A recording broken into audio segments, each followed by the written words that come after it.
YCP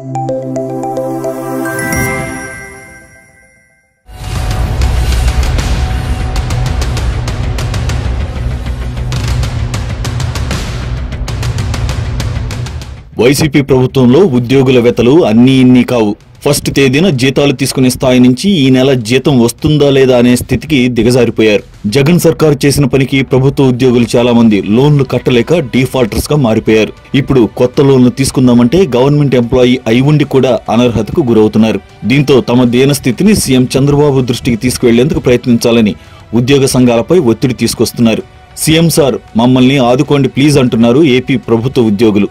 ఏపీలో కూటమి ప్రభుత్వం అధికారంలోకి వచ్చి 4 నెలలు పూర్తి కావస్తోంది. గతానికి ఇప్పటికీ పరిస్థితిలో చాలా మార్పు వచ్చింది. ప్రతి నెల టంచన్గా 1వ తేదీన ఇప్పుడు జీతం తీసుకుంటున్నారు ప్రభుత్వ ఉద్యోగులు. వాస్తవానికి 2019లో అధికారంలోకి వచ్చిన వైసీపీ ప్రభుత్వం తొలి ఏడాది మాత్రమే ఉద్యోగులు పింఛనర్లకు ప్రతి నెల 1వ తేదీన వేతనం ఇచ్చింది. ఇక 2వ ఏడాది నుంచి సంక్షేమ పథకాల అమలుకై పెద్దపీట వేసిన జగన్ సర్కార్ అభివృద్ధిని పూర్తిగా పక్కన పెట్టేసింది. దీంతో ఆదాయం శూన్యమవడంతో జీతాలు చెల్లించడానికి కూడా అప్పులు చేసేసింది. ప్రతి శుక్రవారం ఇండెంట్ పెట్టడం, మంగళవారం అప్పులు తెచ్చుకోవడం ఇదే రొటీన్గా సాగింది. దీంతో అప్పు డబ్బులు జమ చేసిన తర్వాత ఉద్యోగులకు జీతాలు చెల్లించారు. అది 10వ తేదీ అయినా కావచ్చు, ఆ తర్వాతైనా కావచ్చు. దీంతో బ్యాంకుల్లో తీసుకున్న లోన్ తాలూకు వాయిదాలు సకాలంలో చెల్లించలేక చాలా మంది ఉద్యోగులు డిఫాల్టర్స్ గా మారిపోయారు. ఇక ఏపీలో కూటమి సర్కారు అధికారంలోకి వచ్చిన తర్వాత జీతం 1వ తేదీనే వస్తోంది. దీంతో లోన్ వాయిదాలు కూడా సకాలంలోనే చెల్లిస్తున్నారు. అయితే ఇక్కడే ఉద్యోగులకు ఓ పెద్ద అడ్డంకి ఎదురవుతోంది.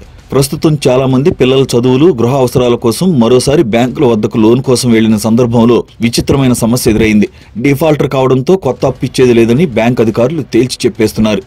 ఓవైపు చెప్పుకునేందుకు ప్రభుత్వ ఉద్యోగం అయినప్పటికీ డిఫాల్టర్ కావడంతో బ్యాంకుల్లో అప్పు రావడం లేదని ఆందోళన చెందుతున్నారు. దీంతో తప్పనిసరి పరిస్థితుల్లో ప్రైవేటు వ్యక్తుల దగ్గర అధిక వడ్డీకి అప్పు తీసుకుంటున్నామని ఉద్యోగులు ఆవేదన వ్యక్తం చేస్తున్నారు.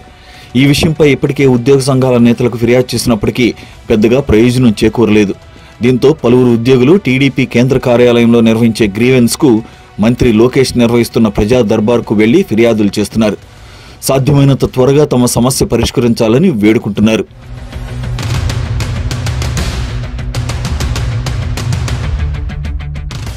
ఈ వీడియో మీకు నచ్చినట్లయితే లైక్ చేయండి, షేర్ చేయండి, ఛానల్ని సబ్స్క్రైబ్ చేసుకోండి.